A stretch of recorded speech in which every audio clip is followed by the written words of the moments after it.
मंडळींनो, सकाळीच पपई कापू घेतलंय तर भंगला तर ह्यांच्या पपईत बियोच नाही. तर आताचे गणपती जवळ येतात आणि ह्या दिवसात ह्या पपयाचं महत्त्व आमका चेडवांकाच माहिती. तर डब्यात भरल्याने कामाक निघाले, बाहेर धोधो पाऊस पडता पण आमच्या मालकाक काही दया येत नाही. तर दिवसभर नुसतं चराचं काम केलंय, बोलाच्या बाबतीत पण आणि खाऊच्या बाबतीत पण. तर मंडळींनो, संध्याकाळी निघालंय, धोधो पाऊस जाम भिजलेलं आहे मंडळींनो. तसाच घरा केलाय, चेंज केल्याने मंडळींनो झोपान दिलंय आणि वाईच भजी होई होती पण ती काही गावली नाही. उठलाय तर मंडळींनो लाईटच गेली आणि आता येताना हाणलेलं आहे पनीर. तर कपाळावर आटे पडलेत की आता ह्या करू कसा, ते का मिक्सरला तर लावू भया.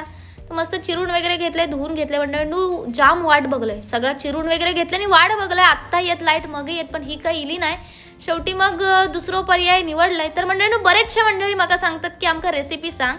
ओ भंगला तर माझाच नाही हैरात ना माशात, मी असे तोडको मोडको शेफ. मी अर्धा आईकडनं शिकलंय, अर्धा काकीकडनं आणि उरलेलं सगळं युट्यूब बाबाकडनं शिकलंय. तुमका काय सांगतलंय बाकी बरो चांगला झाला तर ठीक, माझा कधी कधी फिसकाटता सुद्धा केलेला. त्याच्यामुळे तुम्ही माझ्या भरवशावर रवा नको, तुम्ही फक्त बघा आणि आनंद घ्यावा रेसिपीचं. तर मस्तपैकी बनवलंय आणि भाकरे सुद्धा भाजून घेतलंय.